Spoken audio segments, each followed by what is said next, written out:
بسم اللہ الرحمن الرحیم۔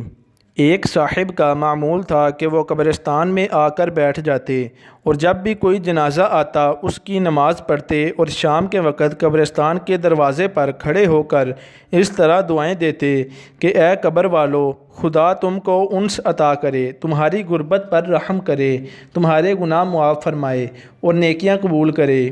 وہی صاحب فرماتے ہیں کہ ایک شام بوقت رخصت میں اپنا قبرستان والا معمول پورا نہ کر سکا، یعنی انہیں دعائیں دیے بغیر ہی گھر آ گیا۔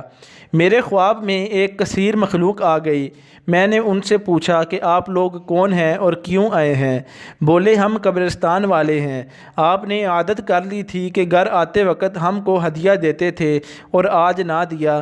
میں نے کہا وہ ہدیہ کیا تھا؟ تو انہوں نے کہا وہ ہدیہ دعاؤں کا تھا۔ میں نے کہا اچھا، اب یہ ہدیہ میں تم کو پھر سے دوں گا۔ اس کے بعد میں نے اپنے اس معمول کو کبھی ترک نہیں کیا۔ وما علینا الا البلاغ المبین۔